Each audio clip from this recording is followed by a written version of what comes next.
Nous avons parlé des 5 piliers de la religion et j'insiste sur ces 5 piliers parce que j'ai eu beaucoup de questions dessus. Inch'Allah, je vais développer un peu les usul ad-din, les bases de la religion, les 5 piliers de la religion. On a dit que usul ad-din sont 5. Usul ad-din khamsa. At-tawhid, al-adl, al-nubuwah, al-imama, al-ma'ad.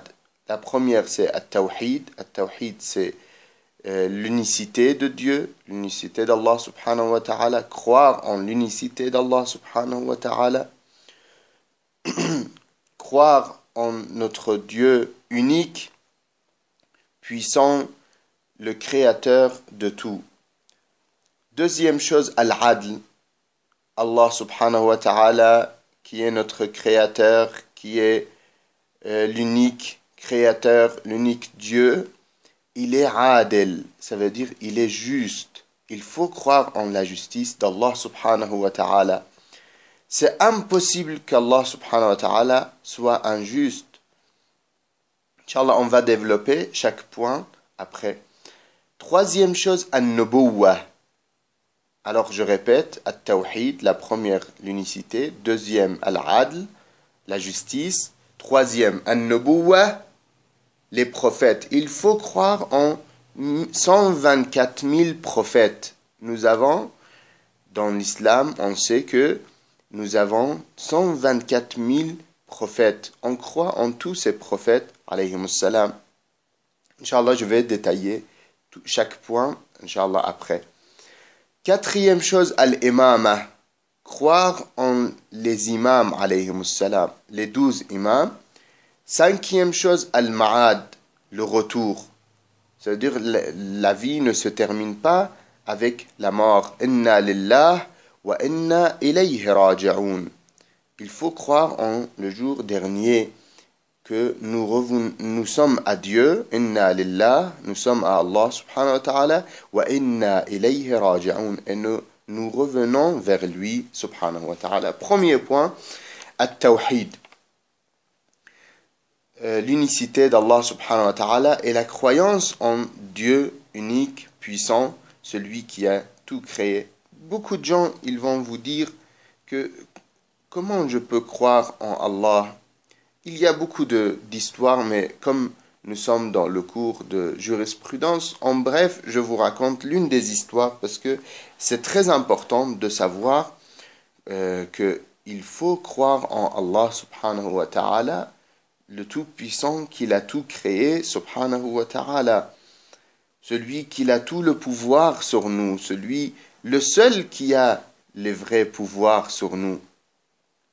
جاء رجل إلى الإمام الصادق عليه السلام. Un homme est venu chez l'imam al-Sadiq. L'imam Ja'far al-Sadiq, on a dit, c'était notre 6e imam. Le fils de l'imam Muhammad al-Baqir. Muhammad al-Baqir, le fils de Ali ibn al-Hussein Zayn al-Abidin, le fils de l'imam al-Hussein. L'imam Ja'far al-Sadiq, alayhi salam, notre 6e imam, un homme, il vient chez lui, il dit, Yabna Rasulillah, dullani ala Allah, ma huwa, faqad akthara alayya al-mujadiluna wa hayyaruni. Ô fils de messager de Dieu, montre-moi Dieu, dis-moi qui il est, car il y a beaucoup de gens qui parlent et qui disent beaucoup de choses et on ne sait pas la vérité. Je suis maintenant perdu. فقال عليه السلام, il a dit l'imam Sadiq alayhi salam, notre 6e imam, il a dit هل ركبت سفينة قط? Est-ce que jamais tu es monté dans un bateau? قال نعم, il a dit oui. قال عليه السلام, l'imam alayhi salam, il a dit فهل كسر بك حيث لا سفينة تنجيك ولا سباحة تغنيك? Est-ce que le bateau s'est cassé quand dans un endroit, tu étais dans un endroit que ni un bateau il pouvait te sauver, ni le fait de nager pouvait t'aider pour arriver aux rives? Il a dit oui. نعم. قال نعم. قال عليه السلام فهل تعلق قلبك هنالك أن شيئا من الأشياء Est-ce que ton cœur à ce moment il s'est accroché qu'une chose a le pouvoir de te sauver de ton malheur? L'imam alayhi salam il lui a dit فهل تعلق قلبك هنالك أن شيئا من الأشياء قادر على أن يخلصك من ورطتك? Est-ce que ton cœur s'est accroché à quelque chose, que cette chose a le pouvoir de te sauver de ton malheur? Il a dit oui. قال نعم. قال الصادق عليه السلام. L'imam الصادق عليه السلام a dit فذلك الشيء هو الله القادر على الإنجاء حيث لا منجي وعلى الإغاثة حيث لا مغيث. Alors, cette chose que ton cœur s'est accroché à, cette chose qui a le pouvoir de te sauver, et c'est la seule chose qui peut te sauver, et que tu avais la certitude qu'il n'y avait personne d'autre qui pouvait t'aider, cette chose est Allah subhanahu wa ta'ala, celui qui peut sauver quand il n'y a pas de sauveur et secourir quand il n'y a pas de secours. Maintenant, il y a beaucoup de choses à dire sur la croyance, sur l'unicité d'Allah subhanahu wa ta'ala. Il y a beaucoup d'explications de nos imams alayhimus salam, très belles explications que, Inch'Allah, vous aurez dans les cours de croyance, Inch'Allah. Il y a l'exemple d'un œuf que l'un de nos imams alayhimus salam, il donne à une personne qui vient, qui demande est-ce que vraiment il y a un créateur? Il lui explique comment cet œuf, Allah subhanahu wa ta'ala, il l'a créé de telle manière que à l'extérieur elle est dure, à l'intérieur il y a deux parties, une partie le blanc d'œuf et une partie le jaune d'œuf, comment il se mélange pas, comment Allah subhanahu wa ta'ala, le tout-puissant, il a fait que cet œuf, Allah subhanahu wa ta'ala, il a mis dedans le petit animal que même il lui a mis à manger et la nourriture parce que justement il n'est pas dans le ventre de sa mère pour profiter de sa mère, alors il lui a mis la nourriture à l'intérieur de l'œuf. C'est vraiment incroyable. Seulement en regardant un œuf, on peut arriver à la croyance et à la certitude de créateur tout-puissant, subhanahu wa ta'ala. Deuxième point, al-adl. Al-adl, Allah subhanahu wa ta'ala, il est juste. Kataba ala nafsihi al-adl. Allah, le tout-puissant, c'est lui-même qui a écrit la justice sur lui-même. Ça veut dire, il y a des gens, ils peuvent venir vous dire, mais est-ce que Dieu, il peut pas tout faire? Justement, malheureusement, dans certaines écoles, ils disent ça.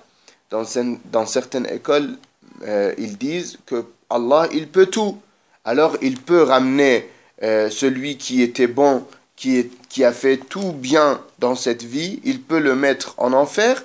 Et celui qui était mauvais et qu'il avait assassiné des gens, qu'il avait fait des malheurs dans le monde, celui-là, il peut le ramener au paradis. Allah, il ne peut pas tout faire.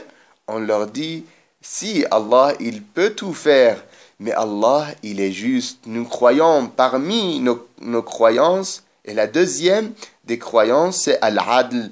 Allah, il est juste. Comme il est juste, subhanahu wa ta'ala, c'est impossible qu'il ramène quelqu'un de bien, de pieux, qu'il a fait du bien dans cette vie, il le ramène en enfer, et quelqu'un qui était mauvais, qu'il était assassin, qui faisait que du mal dans cette vie, c'est impossible qu'il ramène cette personne. Et ici, quand on parle de l'imam al-Hussein alayhi salam, le fils du prophète sallallahu alayhi wa alayhi, le fils de Fatima et le fils de Ali ibn Abi Talib salamullah alayhi, ils nous disent, qui vous dit que Yazid qui a tué l'imam al-Hussein, il va pas au paradis et Hussein il va en enfer? Nastajiru billah, astaghfirullah. C'est bien loin d'Allah subhanahu wa ta'ala de faire l'injustice. Allah est juste, Allah a écrit la justice sur lui-même et il est toujours juste, celui qui était bien, qui était bon, qu'il était dans son chemin, qui a fait ce qui satisfait Allah subhanahu wa ta'ala, c'est sûr qu'il va le ramener au paradis. Et celui qui était mauvais, qui était assassin, qui était quelqu'un qui a fait beaucoup de problèmes dans la société, qui a ramené la société et qui a ramené la communauté vers le mauvais chemin, cette personne, c'est impossible qu'il va au paradis, il va certainement en enfer. Nastajiru billah, on demande à Allah subhanahu wa ta'ala de nous éloigner de l'enfer et de nous aider pour s'approcher de tout ce qui nous approche du paradis, incha'Allah. Troisième point, on a dit, alors je répète, at-tawhid, la première. Deuxième, al-adl. La première, c'est at-tawhid, l'unicité d'Allah subhanahu wa ta'ala. Deuxième, al-adl, la justice d'Allah subhanahu wa ta'ala. Troisième, an-nubuwwah, les prophètes alayhimus salam. Nous croyons en 124 000 prophètes. Il y a eu dans l'histoire, depuis Adam alayhi salam jusqu'à notre prophète bien-aimé, le dernier des messagers, notre prophète Muhammad sallallahu alayhi wa sallam, Allahumma salli ala Muhammad wa ali Muhammad. Quand on dit le nom de notre prophète bien-aimé, le prophète il dit celui devant qui je suis cité et qu'il ne prie pas sur moi, il n'a pas rendu mon devoir. Allahumma salli ala Muhammad wa ali Muhammad. Alors, on croit en tous ces prophètes, 124 000 prophètes, et on est sûr, on a la certitude et la croyance que tous ils étaient véridiques, tous ils étaient infaillibles. Ils ne faisaient jamais de péché, ni même l'un d'entre eux, même pas un d'entre eux, il faisait le péché. 124 000, on croit en tous ces messagers, et ils étaient tous des messagers, ils étaient tous des prophètes et des messagers. On croit en tous ces gens, mais en plus de ça, on croit que tout ce qu'ils ont ramené, c'était vrai, c'était de notre Dieu subhanahu wa ta'ala. Mais parmi ces 124 000, il y a seulement 5 qu'ils étaient les meilleurs et qu'ils étaient ceux qu'ils avaient ramené une religion. Ces 5, c'est le premier, c'est Nuh, 2, Ibrahim, Moussa, Isa et notre prophète bien-aimé, Muhammad sallallahu alayhi wa sallam. Allahumma salli ala Muhammad wa ali Muhammad. Je répète, il y a 5, on les appelle Ulul Azm, Ashab al-Shari'a, ceux qu'ils avaient ramené une religion. Nuh, 1, Nuh, 2, Ibrahim, 3, Moussa, 4, Isa, 5, Muhammad sallallahu alayhi wa alayhi. Alors nous croyons en tous ces prophètes alayhimus salam et surtout en les 5 prophètes que je viens de vous citer, qu'ils sont Ulul Azm. On les appelle Ulul Azm, c'est les meilleurs et ceux qu'ils ont ramené une religion sur la terre. Les autres, ils suivaient chaque prophète, c'était après ces prophètes-là, selon sa période, après quel prophète il était, il appelait les gens vers ces prophètes, alayhimus salam. Alors, même, il faut savoir aussi que tous les prophètes, alayhimus salam, ils ne sont pas venus pour nous ramener quelque chose de nouveau. Ça, c'est aussi très important que l'imam Ali, alayhi salam, la porte de la cité du savoir de notre prophète bien-aimé, sallallahu alayhi wa alayhi, que le prophète, il dit, Ana madinatul ilm wa aliyun babuha, je suis la cité du savoir, et Ali en est la porte. L'imam Ali, alayhi salam, il dit que ces messagers d'Allah subhanahu wa ta'ala, les prophètes, ils sont venus liyuthiru lahum dafa'in al-uqul. Ils sont venus pour justement bouger pour eux ce qui est endormi en eux. Dafa'in al-uqul, c'est-à-dire ce qui est caché, ce qui est enterré dans notre cœur, dans notre raison, qui est la croyance en Dieu subhanahu wa ta'ala. Les prophètes, ils sont venus pour nous réveiller et pour nous faire l'électrochoc pour que cette partie endormie se réveille. Sinon, on croit que tout le monde, avant qu'on soit venu dans ce monde, on était dans Alam al-Dhar. Et Allah subhanahu wa ta'ala dans le Coran, il nous parle de ça. Il dit قال ألست بربكم قالوا بلى. Il a dit, est-ce que je ne suis pas votre Seigneur? Ils ont dit tous, nous tous, on a témoigné, avant qu'on soit venu dans ce monde, on a tous témoigné que Allah, tu es notre Seigneur, subhanahu wa ta'ala.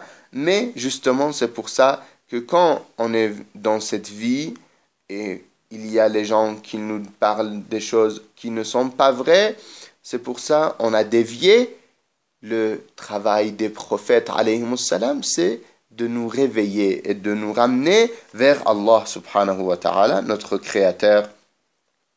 Et le dernier des messagers, c'est notre prophète bien-aimé Muhammad sallallahu alayhi wa alayhi. Muhammad al-Mustafa, le choisi, sallallahu alayhi wa sallam, le dernier des messagers.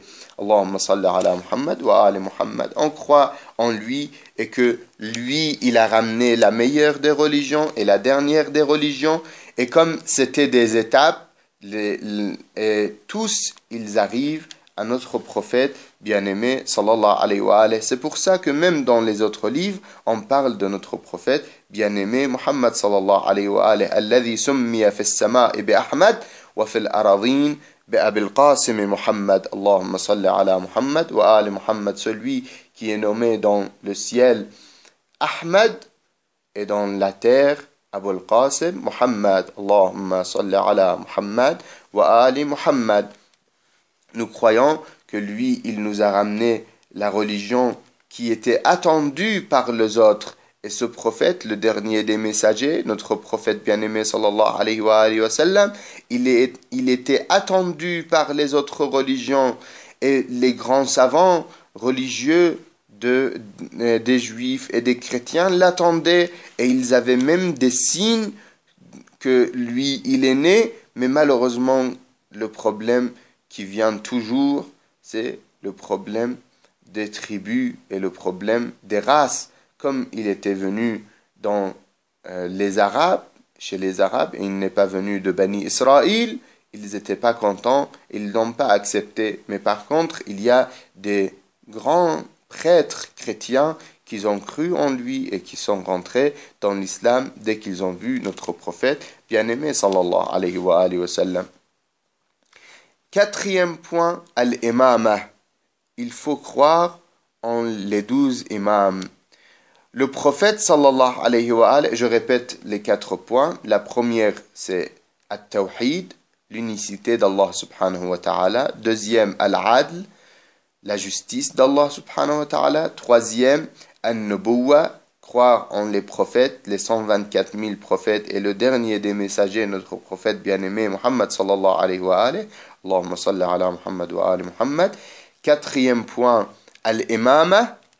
Quatrième pilier, quatrième usul, la base de la religion, al-imama, croire en 12 imams, que le prophète sallallahu alayhi wa alayhi nous a annoncé en disant khulafa'i min ba'di ithna ashar imam.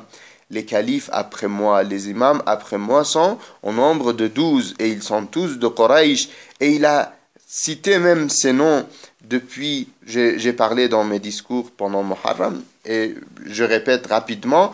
Le premier, c'est Ali ibn Abi Talib. Le prophète lui-même, quand Jabir il lui demande, il lui dit à Jabir, Ya Jabir, Hada Ali ibn Abi Talib. Et min wuldi, le premier c'est Ali ibn Abi Talib, son fils Al-Hassan ou Al-Hussein, 2, 3, Hassan, Hussein, salamullah alayhima. Quatrième, Ali ibn Al-Hussein Zayn al-Abidin. Cinquième, Muhammad ibn Ali al-Baqir. Wa satudrikuhu ya Jabir, tu vas le voir au Jabir, passe-lui mes salutations. Wa Ja'far ibn Muhammad al-Sadiq, le sixième, Ja'far al-Sadiq alayhi salam. Wa Musa ibn Ja'far al-Kadhim, Musa al-Kadhim, le septième. Le huitième, Ali ibn Musa al-Rida. Le neuvième, Muhammad ibn Ali al-Jawad. Le dixième, Ali ibn Muhammad al-Hadi. Le onzième, Al-Hassan ibn Ali al-Askari. Et le douzième, l'imam المهدي عجل الله تعالى فرجه الشريف يملأ الأرض قسطا وعدلا بعدما ملئت ظلما وجورا. Il remplit la terre avec la justice après d'être rempli avec l'injustice. Ici, c'est très important la croyance en l'imam alayhi salam. Il y a un dua, il s'appelle dua Zaman al-Ghaiba, qui est très important, dans lequel on dit Allahumma arrafni nafsak, فإنك إن لم تعرفني نفسك لم أعرف رسولك. Oh mon Dieu, fais-moi, aide-moi pour te connaître. Car si je ne te connais pas, je connaîtrai pas ton messager. Allahumma arifni rasoulak, فإنك إن لم تعرفني رسولك لم أعرف حجتك. Oh mon Dieu, aide-moi pour connaître ton messager. Car si je ne connais pas ton messager, je connaîtrai pas mon imam. Allahumma arrafni hujjatak. Oh mon Dieu, fais-moi connaître ton argument. فإنك إن لم تعرفني حجتك ضللت عن ديني. Si je connais pas ton argument, si je connais pas mon imam, le 12e et le dernier des imams, je serai égaré de ma religion. Allahumma la tumitni mitatan jahiliya. Oh mon Dieu, ne me fais pas mourir sur l'ignorance. C'est vraiment un dua extraordinaire, dua Zaman al-Ghaiba, dans lequel nous parlons avec Allah subhanahu wa ta'ala et nous lui demandons de nous aider à le connaître. Si on ne le connaît pas, on ne connaîtrait pas le prophète. Et si on ne connaît pas, et fais-moi connaître ton prophète. Si je ne connais pas le prophète, je ne connaîtrai pas mon imam, le 12e imam et le dernier des imams. Et si je ne connais pas mon imam, je suis mort sur la jahiliya. Aide-moi pour connaître mon imam, l'imam al-Mahdi, parce que il y a une riwaya très claire de notre prophète bien-aimé sallallahu alayhi wa alayhi, dans laquelle il dit Man mata wa lam ya'rif imam zamanihi mata mitatan jahiliya. Celui qui meurt sans connaître l'imam de son temps, il est mort sur la jahiliya. Qui est notre imam de notre temps? C'est l'imam al-Mahdi ajjalallah ta'ala farajahu al-sharif. Qu'Allah subhanahu wa ta'ala aide pour qu'il vienne le plus rapidement possible pour sauver ce bas monde de tout ce qui se passe dans ce bas monde, car il remplira la terre avec la justice après d'être rempli avec l'injustice. Je finis avec le 5e point. Juste avant, parmi nos croyances dans le 12e imam, qui est le dernier des imams, que le prophète Isa alayhi salam, on croit dans le Coran aussi, on dit qu'ils l'ont pas tué, mais ils ont tué un sosie à lui, quelqu'un qui lui ressemblait. C'est pour ça que Isa alayhi salam, il viendra, Inch'Allah, et il va prier derrière notre imam, Al-Mahdi ajjalallah ta'ala farajahu al-sharif, et beaucoup de gens, ils vont ouvrir les yeux et ils vont voir la vérité avec ça. Alors, je répète, premier point, c'est Tawhid, l'unicité d'Allah. Deuxième point, Al-Adl, la justice d'Allah. Troisième, An-Nubuwwa, croire en les prophètes, alayhimus salam, les 124 000 prophètes et surtout le dernier des messagers, le prophète Muhammad sallallahu alayhi wa sallam. Allahumma salli ala Muhammad wa ali Muhammad. Quatrième des bases de la religion, usul ad-din, on a dit c'est 5. Quatrième, al-imama, croire en les 12 imams, alayhimus salam. Et cinquième, al-ma'ad, croire en notre retour, en jour de jugement, qu'il y a un jour de jugement, qu'il faut croire qu'il y a un jour de jugement, qu'on sera jugé, et c'est pas terminé avec la mort, c'est pas juste cette vie, il faut savoir que la vraie vie est justement après la mort, et c'est là qu'on va rendre les comptes. Ici, al-yawm amalun wala hisab, ici on peut travailler et on n'a pas à rendre des comptes, mais là-bas il y a justement juste le rendre des comptes, mais il n'y a pas de travail. Là-bas on peut rien gagner. on demande à Allah subhanahu wa ta'ala de nous aider pour la croyance, pour croire en les 5 piliers de la religion qu'on vient de citer, avec tout notre cœur, Inch'Allah, et avec notre application, Inch'Allah. Allahumma salli ala Muhammad wa ali Muhammad. اللهم وفقنا لمراضيك جنبنا عن معاصيك لا تخرجنا من هذه الدنيا حتى ترضى عنا. Ne nous sors pas de cette vie avant que tu sois satisfait de nous, Ya Allah. Allahumma salli ala Muhammad wa ali Muhammad.